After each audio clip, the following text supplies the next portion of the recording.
Pedro from A&P-REACTS. I'm here with Francesco from Fleshgod Apocalypse. How's it going?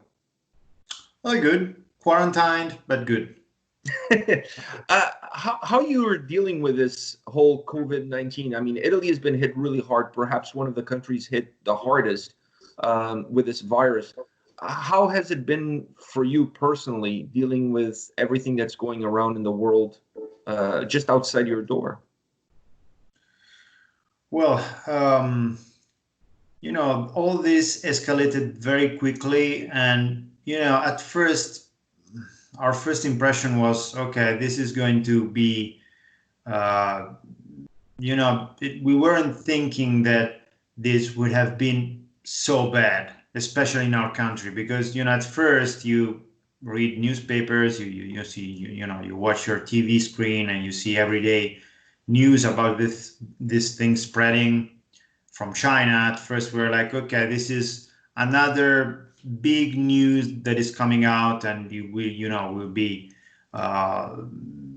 everyone will be talking about this for weeks. Then everything will disappear. But things just kept getting worse, and the problem in our country is that we have so many elders and so many people living with them, like living near them, since for us family is a big thing. So for us, Spain, Greece, I mean, there are specific countries in Europe where the family bonds are really, really important, and they last so much for so long. And it's very often happens that you actually see your familiar, see your elders, your grandparents every Sunday. So that's why that in connection with the fact that the average age of Italians is very high compared to other European countries. That's why the combinations of these two factors really, really gave this explosion of infections and casualties as well. I hear you. I'm Portuguese. I grew up in Portugal. I came to Canada when I was already 18. So growing up in my house, I grew up with my great-grandmother, my grandparents, my parents, and then myself and my brother. So you have like 4 generations all living in the same house. And that's very common, very, very common. I would say it's the norm, really. It's very rare that you have a house with just 1 generation or 2 generations. It's normally like multi-generational homes. Yes, it's the same here. I mean, it really depends. Of course, not every family is the same, but in general, I would say that we have a strong connection with your grandparents, for example, if they are alive, or with your parents if they are old enough to be in that specific area, demographic area where the COVID-19 is actually hitting you. I mean, there's a high chance that the virus is hitting you hard and giving you real issues. So that's the problem. As long as you grow old, even if you are our diet is really good. The Mediterranean diet is really good. So but as you grow old, you start developing chronic diseases, high pressure levels, and all that stuff combined with this new virus. Of course, it's really creating so much trouble here. That's why here I think there's I don't, it's not me thinking that, but if you read interviews and articles written by experts, and they the main assumption is that all this combination of demographic factors and cultural factors is giving us this really chaotic scenario here. And the approach of our government is, okay, we're the intensive care units are really, really overwhelmed, especially in the north. Not in my region. In my region is, since you asked, my region is the least affected, I think, in the whole country. We have, I don't know, compared to Lombardia, to Milan, those areas, we have just a few cases and really not so many victims. So right now, also my region is not densely populated, so there's a lower chance of getting the virus. And now with all the lockdown, everything is, all the unnecessary activities are closed. You can't go out without a signed document, where you point out the reason why you're going out. So if you're going for groceries, or if you're allowed to work, or for serious matters, you need to help maybe your grandma doing your shopping, or if you need to go to grab some food for her, that's one of the reasons why one of the official reasons that can allow you to go out, for example, or if you need food or essential goods for yourself, if you need to go to the pharmacy, if you need to, or as I said, if you're allowed to go to your job because your company, or if you're a freelance and your job is still allowed. So for us, of course, for musicians, that's the worst possible scenario, but not just here, because everywhere in the world, all the concerts and tours and big events are canceled, and they will be like that for we don't know how long. So it's that takes me to my next question: is, as a musician, how do you see yourself and the music world coming out of this? Do you start to see the light at the end of the tunnel? Do you think this is going to be a long time coming before tours are starting to happen again? Festivals, like, how do you even look at the summer? Do you feel like this summer there's going to be festivals? Honestly, from what I'm seeing, especially festivals, they need to start preparing and building everything in advance, and paying for services, and all the companies and all the people involved, they start the whole festival machine, especially if it's a big festival, that needs to be prepared for weeks. So right now what I see is that here in Europe, the festival season is getting really literally decimated by this. So as soon as we go on, for now in July festivals are confirmed, but the ones that you had in June, as we go on, are already being canceled, and that's for me, that's this is going to happen for the whole summer. Mm-hmm. So that's my opinion. But you said the light at the end of the tunnel. I think our only chance is that, I don't know, if they manage to find a treatment that works well, and somehow gives the intensive care units in every country some relief, because that the problem with this virus is that if it hits you, so you have to go to intensive care, then you will be there for weeks sometimes, and if you're lucky for a few days, but sometimes if you're old, or if your immune system is not very very strong, you can be there for weeks. So that's the main problem. And but I don't know if somehow there's a new treatment coming out for some reason. I don't know, I can't predict that, but that's the only chance things can get back to normal, because we don't know what's going on. Even if they open the lockdowns, right now everything is locked, but Spain is starting to reopen activities. I think in 1 week or 2 weeks. Supposedly we were going to do it in May, and then I think France pretty much the same time frame. So we'll see what happens when everything reopens, because maybe with the better weather and people just not being forced to be in closed spaces so much, maybe the virus will spread less, or maybe the virus will mutate. Nobody knows. I mean, nobody knows. Yeah. Viruses, as they go on, start infecting everyone. They start becoming. I mean, in the past that happened. That really big pandemics, that they started being less severe because the virus mutates and becomes less violent. Because in the end, the virus, what's the best thing for a virus is to find host. If you kill the host, of course you can't exist as a virus, you know. So it's if the virus is decimating people and it's very aggressive, maybe it's possible that it can mutate with time and become less aggressive.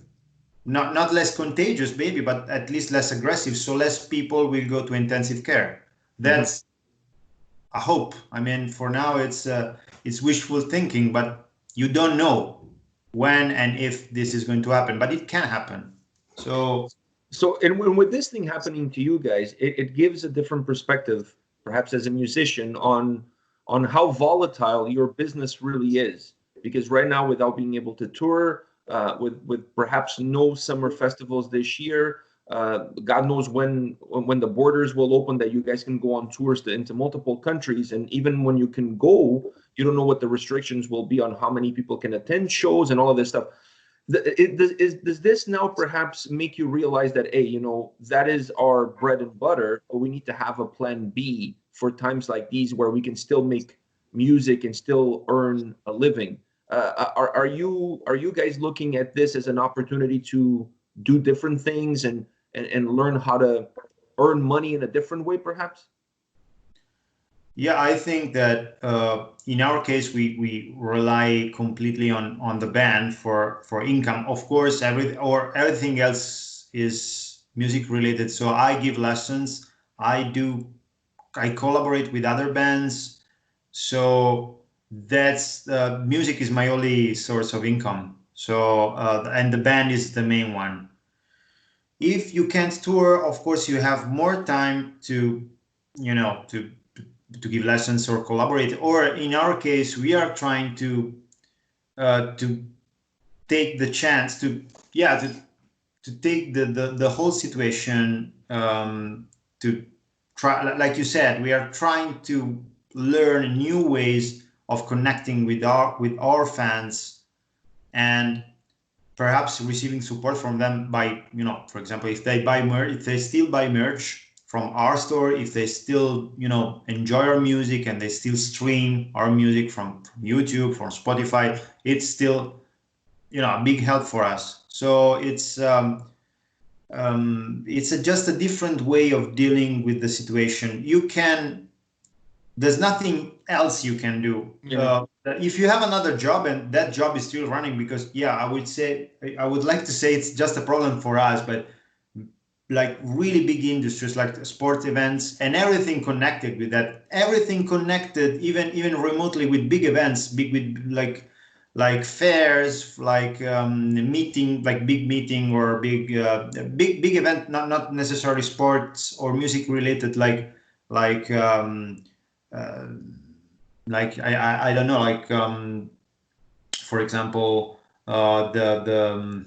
what's the name of that event? Big festival in Texas with the Southwest. Yeah. That imagine the amount of people affected by the cancellation of that event. Not just the organizers or, you know, companies involved, but all the people for, you know, catering, food, souvenirs, Hotels. hotels, all those businesses are really suffering for this situation, because sometimes they're not related just to tourism, but also to big events. Mm-hmm. So I think it's a really, really big issue for many people in many fields. I was thinking, even when things reopen, let's face it, with so many people losing their jobs, it's going to be hard for people to have the extra income to go to a concert or to go to a festival, to travel to go, because a lot of people are losing their jobs too. So the issue is not just affecting one group, like you said, it's really affecting everybody. It's just a domino effect of pieces that everybody is on the same boat. Yeah, I think it's I don't know. I try to stay positive as much as I can. So we'll see what happens. I'm constantly watching. I'm trying to watch the whole situation, how it is evolving week by week. So I'm not.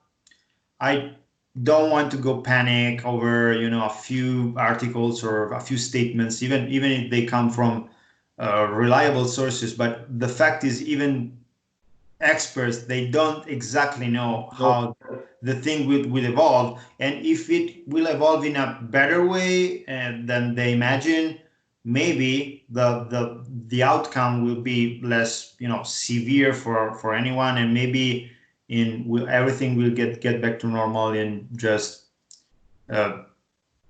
I'm not saying in a few weeks or months, but maybe it won't be as bad as many people are saying now, that for years we won't have events or concerts.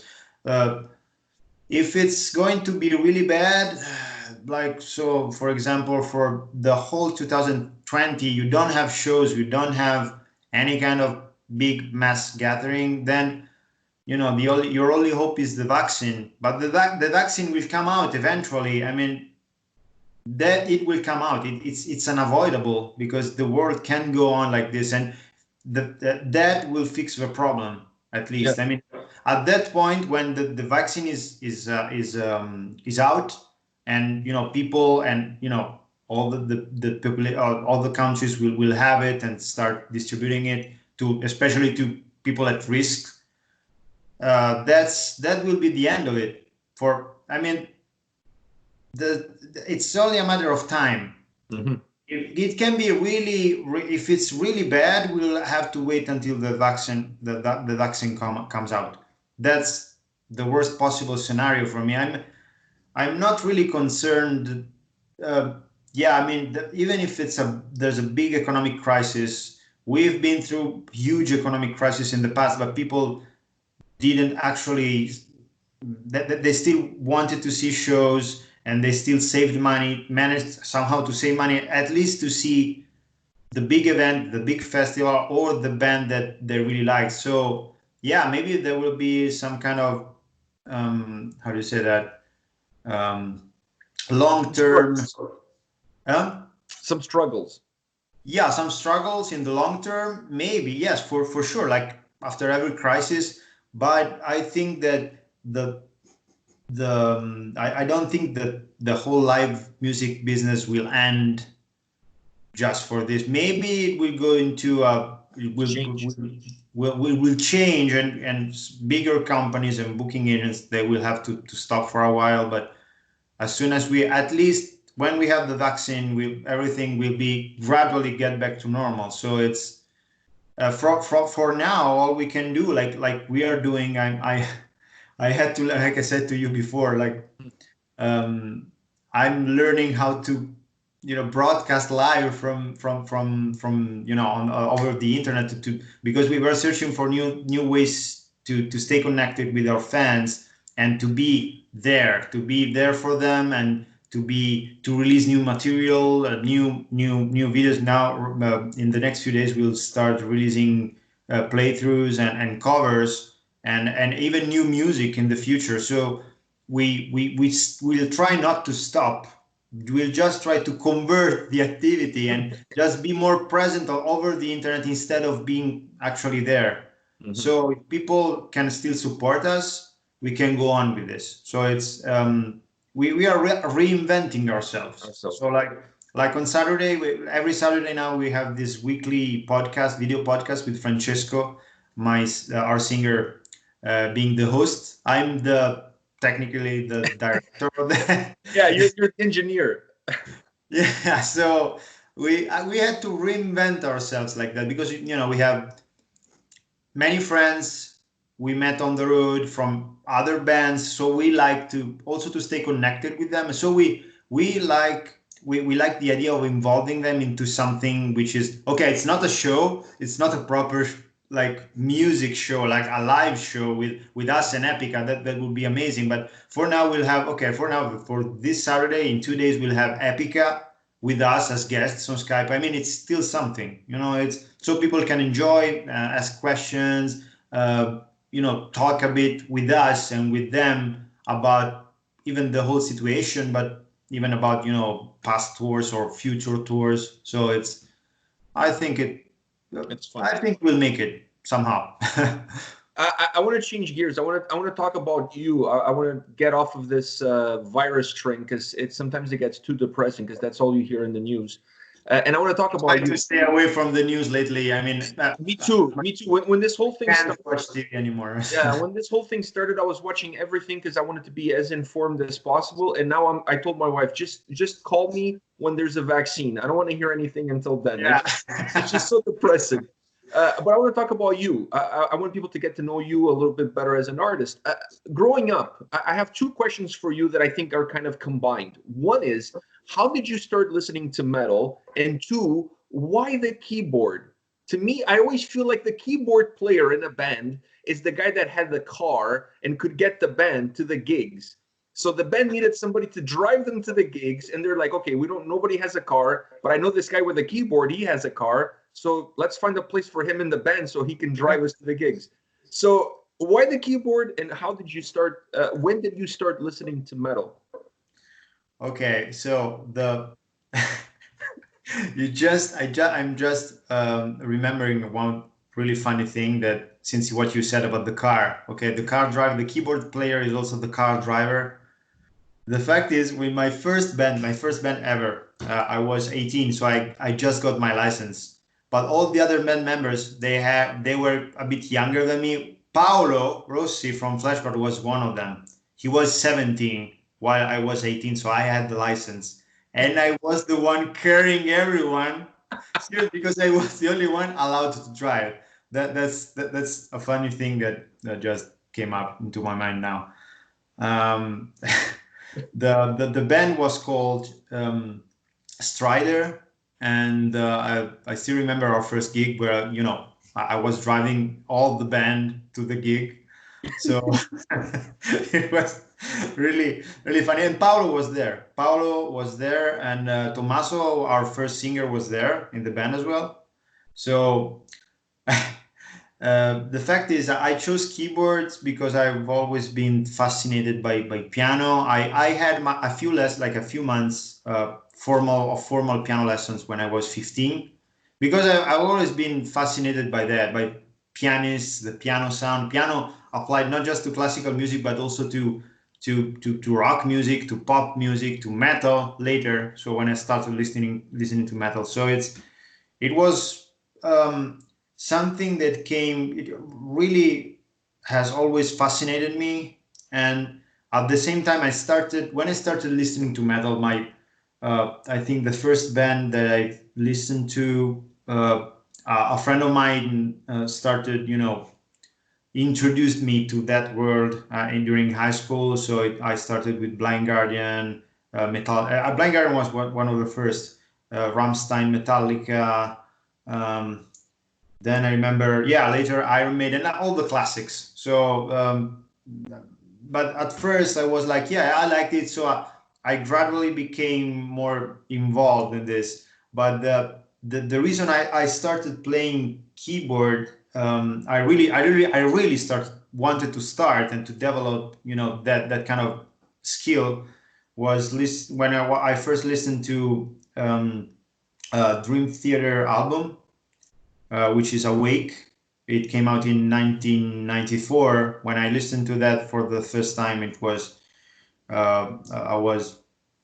like I think 3 or 4 years after it came out. But that's the first record I heard from them, and they have become at that time they had become my favorite band.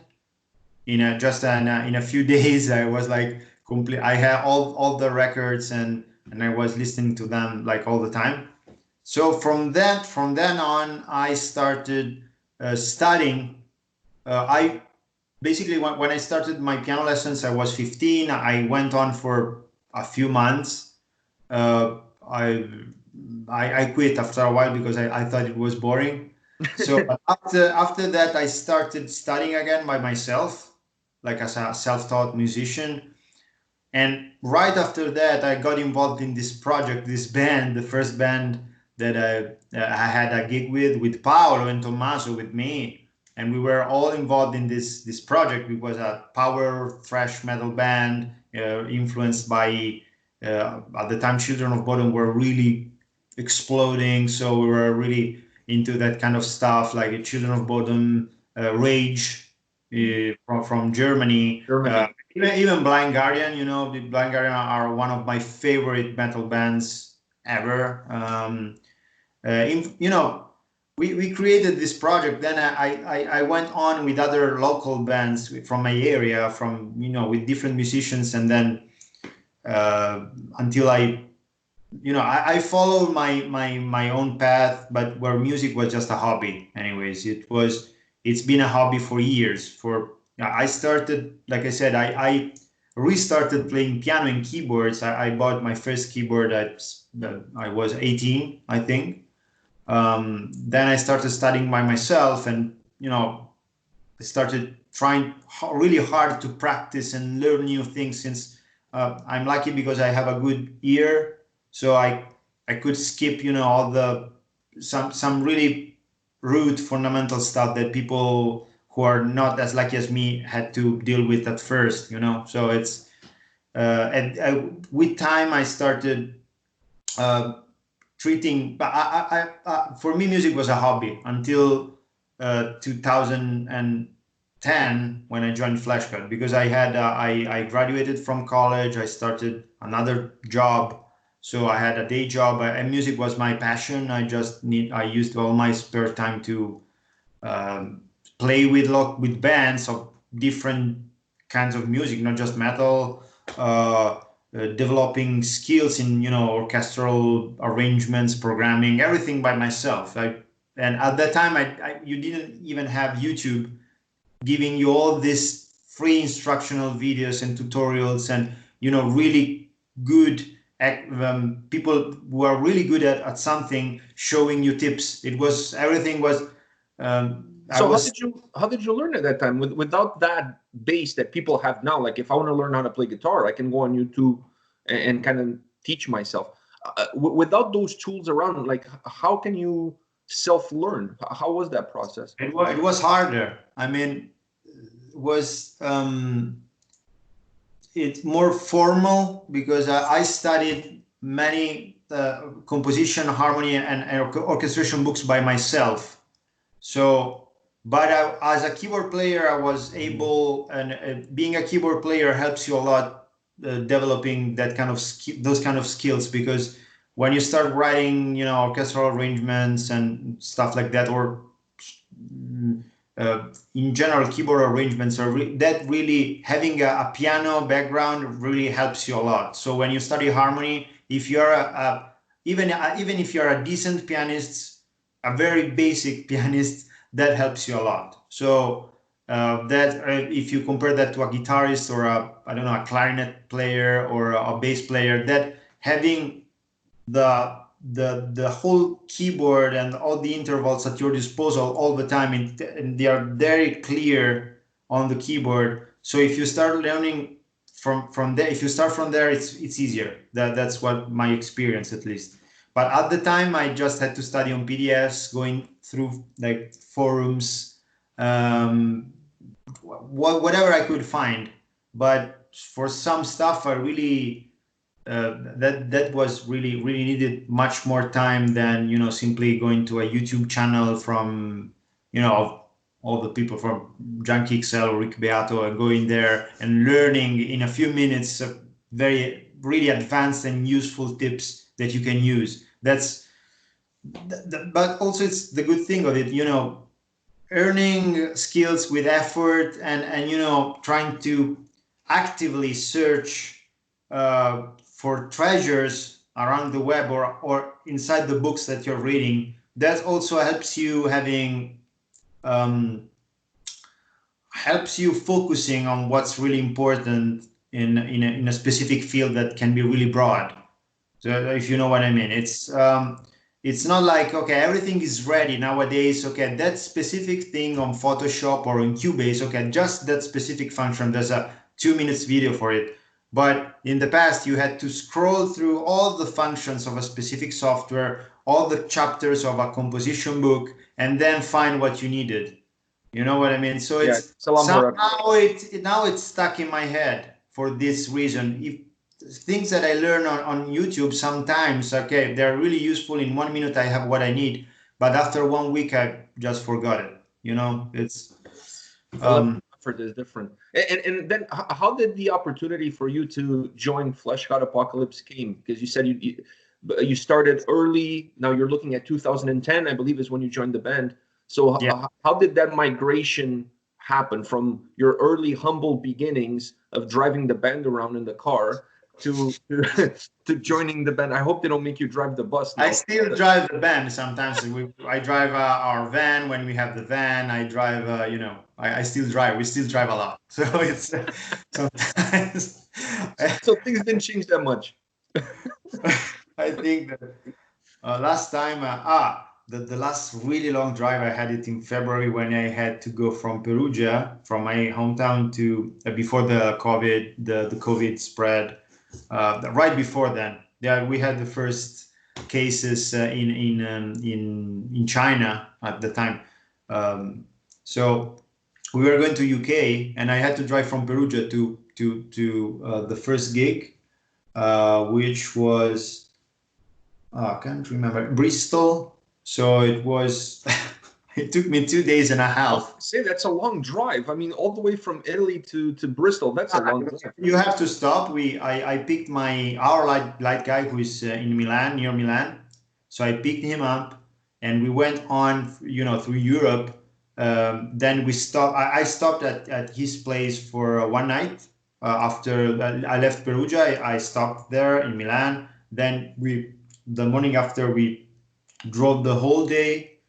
Then we stopped in Calais, in France, where you have the tunnel to England. Mm-hmm. And then we went from there, we went straight to Bristol. So it was 2 days and a half in total. Wow, that's a lot of driving. So how did the coast in US, which was a few years ago also.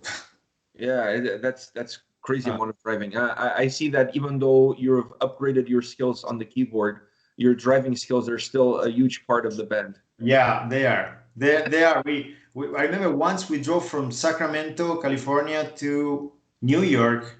Because we had our flight there, and the last show, it was All Shall tour with Carnifex and All Shall Perish in 2012.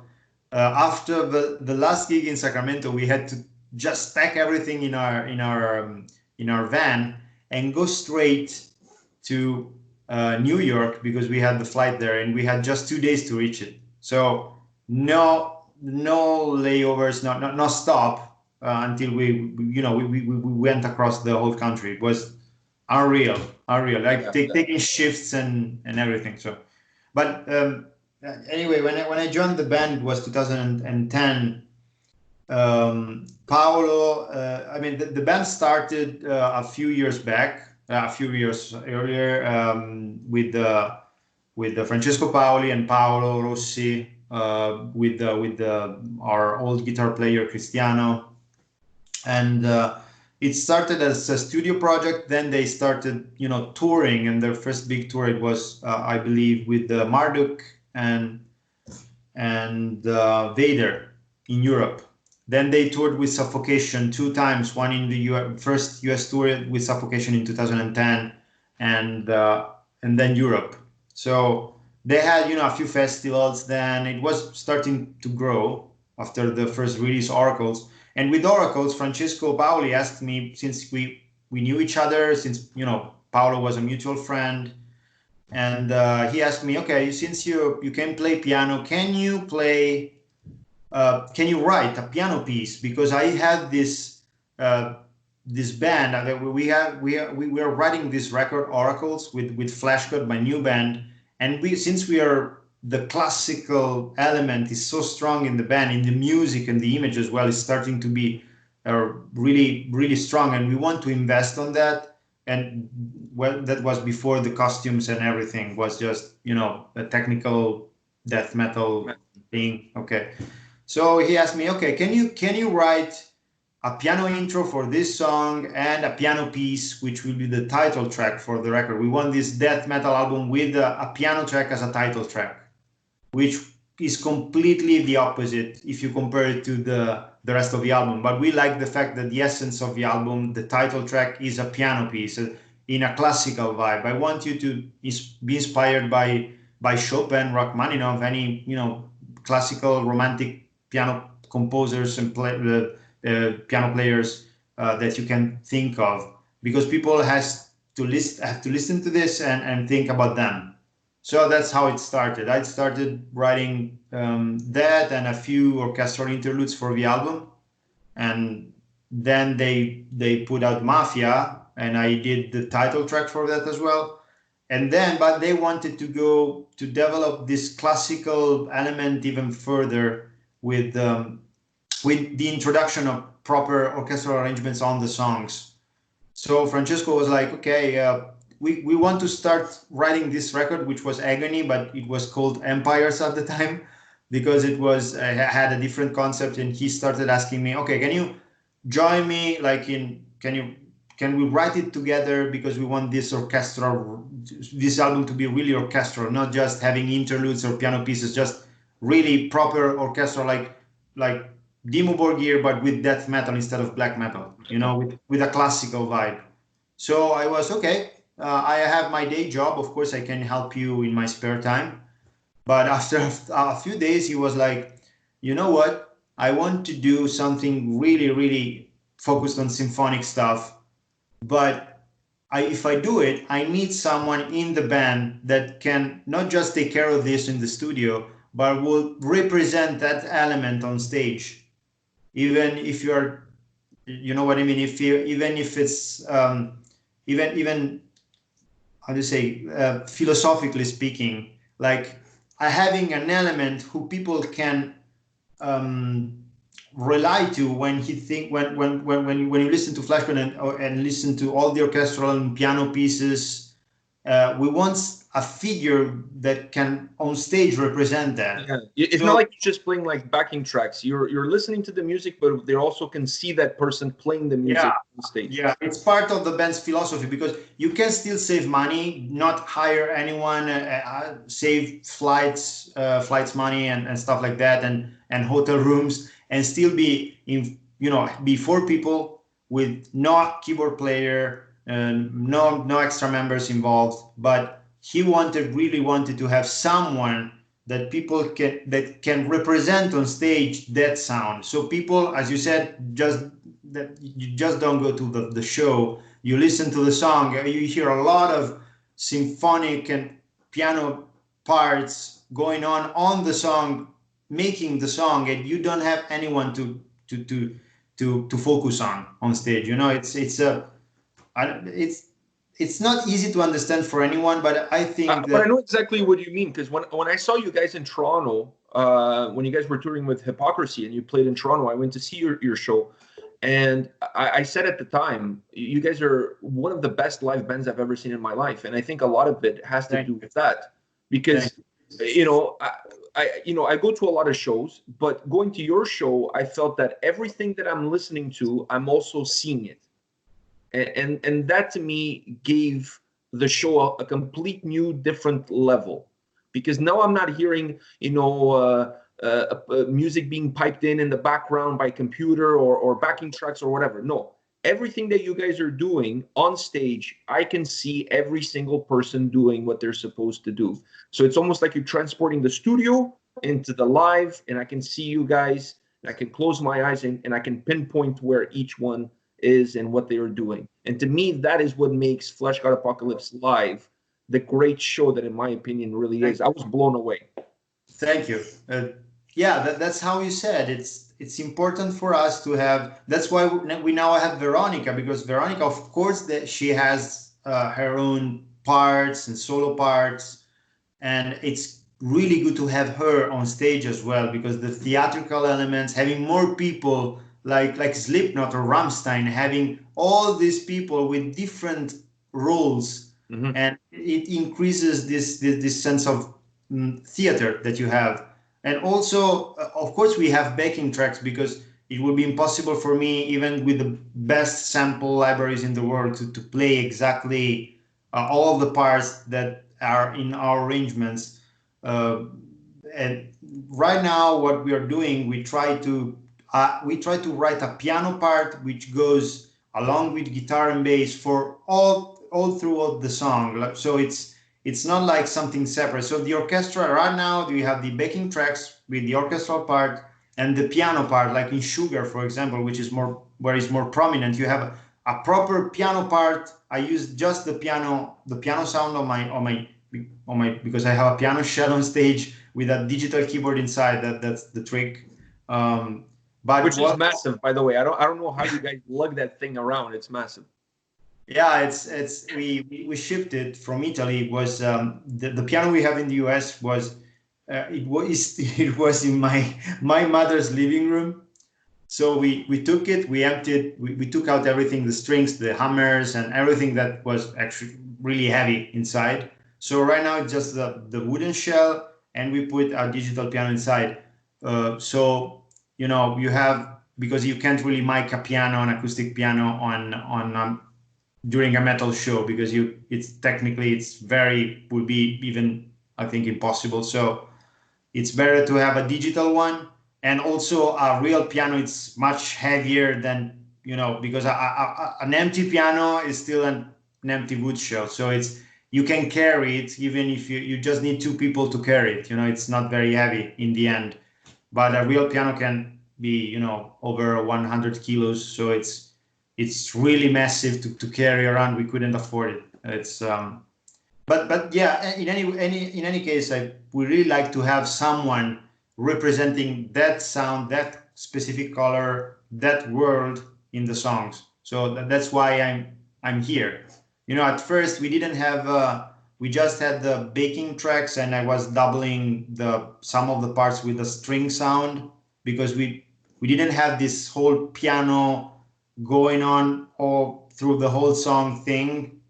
This idea came later, but still I was there to represent, this is the orchestral department of Fleshgod. So it's... Was it at that time for you that you made the decision that you wanted to be a professional musician? You were kind of faced with that decision at that time? Yeah, I was, because since they were planning to tour a lot, to release records and record videos, and it was a full-time job. But at the time we didn't really earn money from that, so it was a gamble. I quit my day job, which was, decent.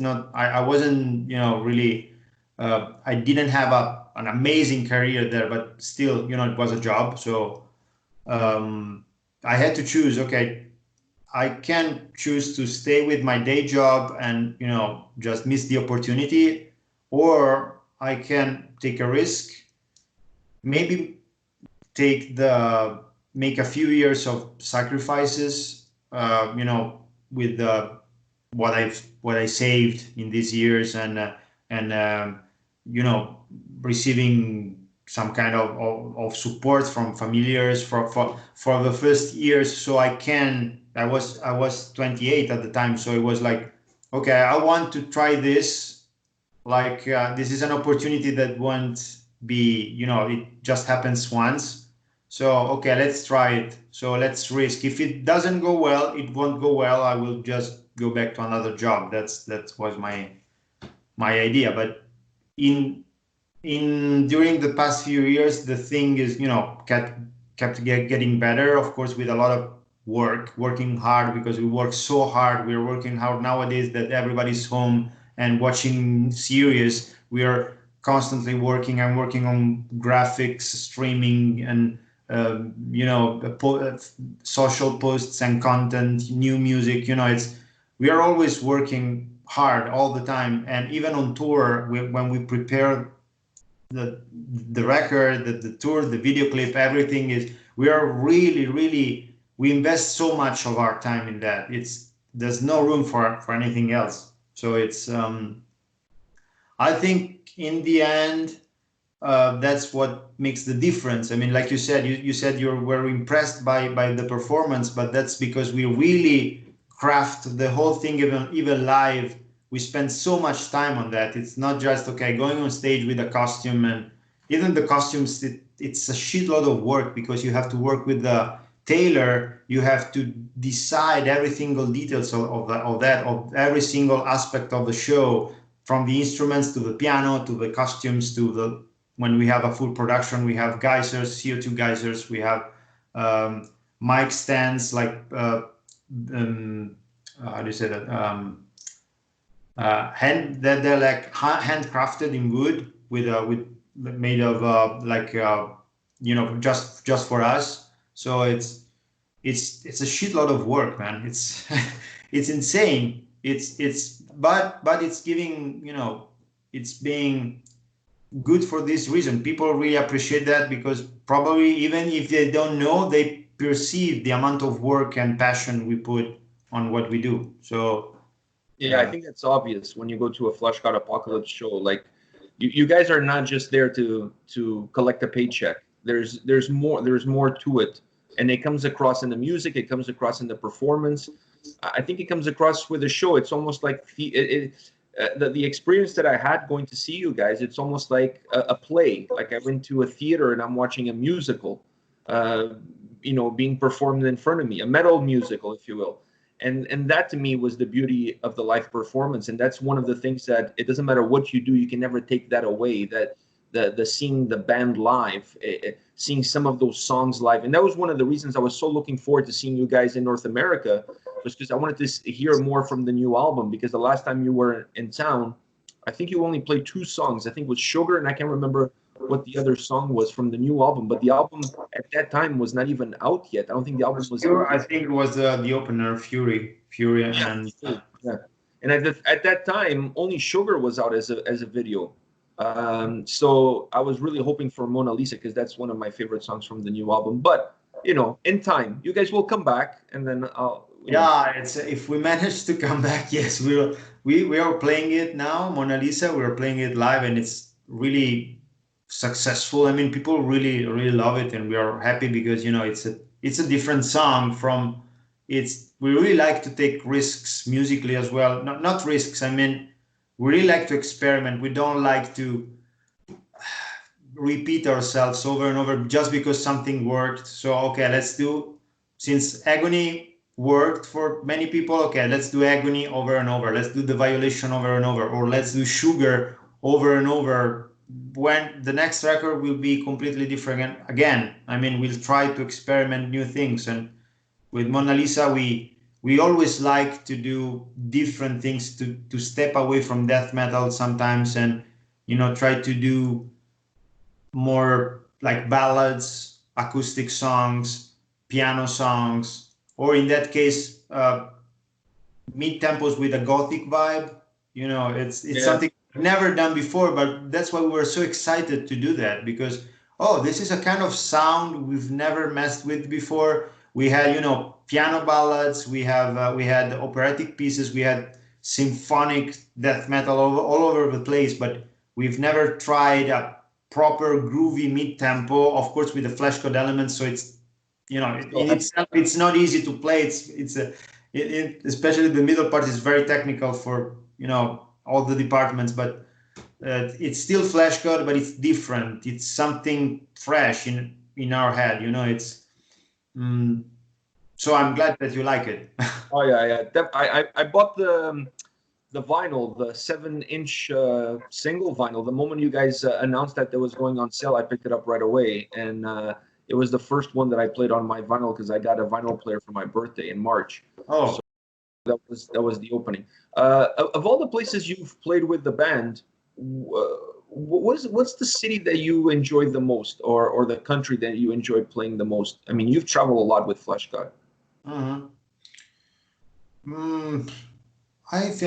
would say that every country, every city in some some countries have you can have really different audiences between from city to city, from region to region. So it's really hard to say what's the best place to play at. I really loved playing in Japan, for example, but I really loved playing in US too, and Canada. So I think that the difference between all the audiences that you can find, even the ones who look less energetic, like some Northern European audiences, people, metalheads, they look like, sometimes they're not impressed by what they're doing. They're like, it's just like this. but it's just a different way of enjoying it, because deep inside you can tell if they enjoy it or not, even if they're just standing still and just watching you like this. On the other hand, you have South American people or some other cities in Europe and US. They go literally nuts. They destroy the whole place, and that's their way of dealing with it, with your music, with your show. So for my for different reasons, I would say Japan, because Japan, I really love that place. Because it's an alien place, and it's full of stuff that I loved during my childhood and teenage years, like all the anime and there are elements of Japanese culture that I really love. So I really love being there, and I really love playing for them, because I have this passion for the country. But that doesn't mean that if you go play a show in Costa Rica, even if you don't have this kind of passion that I have, I really, really love going there and playing, because you can see they give all themselves during a show, that they mush like crazy, like they go completely nuts, for just to name, a country where audience literally destroyed the whole place. So for me, I would say Japan, but also US. I really love it. Really, US and Canada, North America in general is usually very good for us. That was a good answer. I mean, you kind of saved yourself there a little bit at the end with with throwing Canada and US in the mix. All right, good for you. Good for you. I know you're a busy guy, so I don't want to take any more of your time. So I have one last question for you, and I think this is the most important question, because I think you mentioned this during your live stream, but you didn't really give us an answer, which is pineapple on pizza. Is it a yes or a no? No. We need an answer on this. The whole world wants to know. Absolutely not. It's for some reason. I mean, traditionally, pizza doesn't allow specific ingredients. Like, for example, traditionally, I mean, that's the way the thing evolved here. That doesn't mean that chicken pizza, which is absolutely forbidden here, can't be good, because I tasted pizzas all around the globe, and some pizzas like if the Chicago style pizza, it's not a proper Italian pizza, but it's really good. I like it. Oh, so it's different. The deep dish. It's good. The New York pizza is not the pizza from Naples, but it's still good. It's something. It's a variation on that. So, but pineapple is too much for me, because I really hate the thing of seeing that like on top of a pizza. It's I'm not gonna lie to you. It's one of my favorites. No. Hawaiian pizza. It's one of my favorite. We don't have it in Portugal at all. It's just like the idea. I don't think, at least the pizzerias in the town that I grew up, you cannot get pineapple on the pizza. I don't know in other parts of Portugal. I can't speak for the whole country, but the town that I'm from, we don't have it. We have the more traditional Italian style pizzas. When I came to North America, the whole pineapple thing really threw me off. I was like, how can you put fruit on a pizza? But now I'm converted. And not only it's just the pineapple, they throw ham in it. So it's like you got ham and pineapple. But ham and pineapple actually is a combination that can work with specific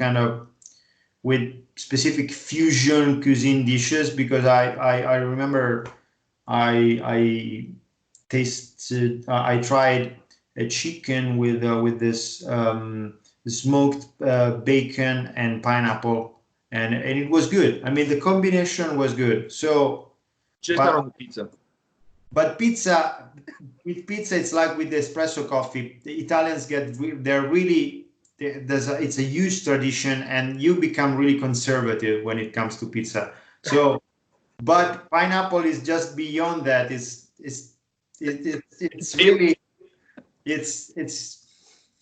I don't know, it's too much, and I really don't like it on pizza, honestly. I remember in Regina, I think, in not in Regina. It was in Canada. I can't remember where. Maybe one of those places. Saskatchewan, maybe. I can't. I was we were touring with Wintersun, so it probably was Regina, and we had this pizza in the backstage where the catering was these pizzas, and it had not just pineapple and ham, but it was the only thing to eat. So we were really hungry, and I was starving. I tried it. It had the tomato sauce or the pizza itself. I don't know what exactly. It had cinnamon in it. Oh. Cinnamon and pineapple and ham. So I was like, I tried it. I was so disgusted that I just couldn't eat it. Even if I was really starving, it was okay. No. Okay, this is really that was the worst pizza that I've ever tried. It's difficult to say. Okay, that thing is the worst thing but I can't remember exactly the moment I tried the worst pizza ever, and it was 2013 in Regina. That's the one for me. It was pineapple and cinnamon on a pizza. For me, the cinnamon is killer. Like I don't see how cinnamon on any pizza. Never mind the pineapple on any pizza. Like I hate cinnamon. I hate cinnamon even on pastries. Like I hate cinnamon and cinnamon rolls and stuff like that. I hate it because I can't eat it. Imagine me trying that pizza and with the pineapple.